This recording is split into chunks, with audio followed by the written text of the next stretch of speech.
আজি আমাৰ প্ৰথম খবৰটি খুবেই গুৰুত্বপূৰ্ণ এটা বিগ ব্ৰেকিং নিউজ। প্ৰতিখন জিলাই জিলাই বিতৰণ হৈ আছে লাখপতি বাইদেউ ধন। আপুনি কোন জিলাৰ বাসিন্দা তাৰিখ চাই সাজু হওক টকা ল'বলৈ। 24 আগষ্টত মাৰ্ঘেৰিটাৰ মহিলাসকলে লাভ কৰিব 10,000 টকা। 25 আগষ্টত ধুবুৰী মহিলাসকলে লাভ কৰিব ধন।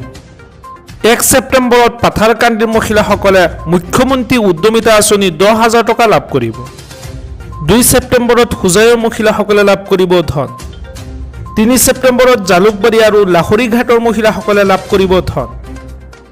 4 ছেপ্টেম্বৰত ঢেকিয়াজুলি মহিলাই লাভ কৰিব মুখ্যমন্ত্ৰী উদ্যমিতা আঁচনি 10,000 টকা। 6 ছেপ্টেম্বৰত মানকাছাৰৰ মহিলাই লাভ কৰিব 10,000 টকা। আনহাতে 16 ছেপ্টেম্বৰত গৌৰীপুৰৰ মহিলাই লাভ কৰিব মুখ্যমন্ত্ৰী উদ্যমিতা আঁচনিৰ 10,000 টকা। 25 ছেপ্টেম্বৰত বিশ্বনাথৰ মহিলাসকলেও লাভ কৰিব লাখপতি বাইদেউ 10,000 টকা।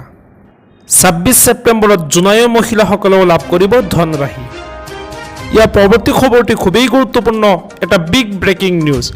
মিস্ত্ৰী যোগালীসকললৈ ডাঙৰ খবৰ দিলে মুখ্যমন্ত্ৰী ডক্টৰ হিমন্ত বিশ্ব শৰ্মাই।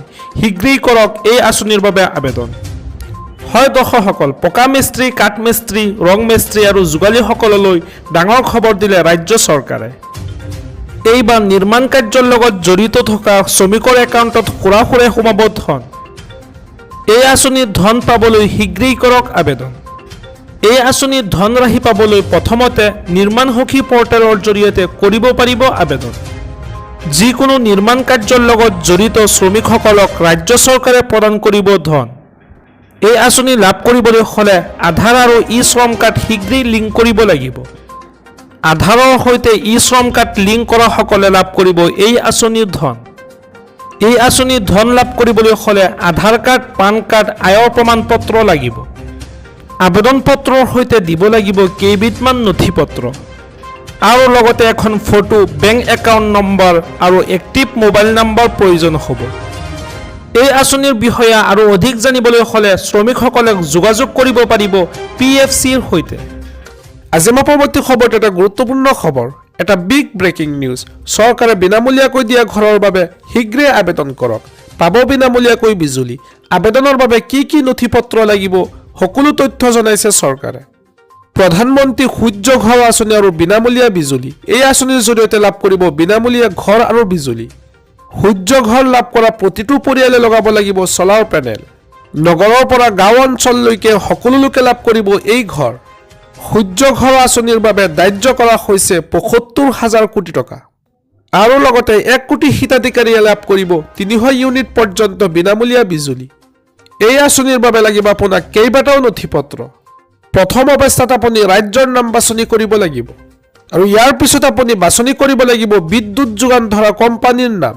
কোম্পানীৰ নাম দিয়াৰ পিছতে আপুনি দিব লাগিব গ্ৰাহক উপভোক্তাৰ নম্বৰ আৰু ইয়াৰ পিছত দিব লাগিব বৈধ মোবাইল নম্বৰ। মোবাইল নম্বৰৰ লগত আপুনি দিব লাগিব ইমেইল ID। এইখিনি কাম কৰাৰ পিছতে আহিব দ্বিতীয় পৰ্যায়। দ্বিতীয় পৰ্যায়ত কনজিউমাৰ নম্বৰ আৰু মোবাইল নম্বৰৰ সৈতে লগইন কৰিব লাগিব।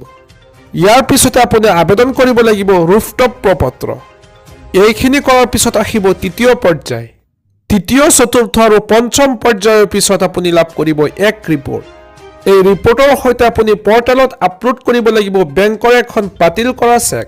এইখিনি কাম সম্পূৰ্ণ কৰাৰ পিছত আপুনি লাভ কৰিব 30 দিনৰ বাবে বিদ্যুতৰ ছাবচিডি আৰু এই সকলোখিনি কাম সম্পূৰ্ণ কৰাৰ পিছতেই আপুনি লাভ কৰিব চৰকাৰৰ সূৰ্য ঘৰ আৰু বিনামূলীয়া বিজুলী।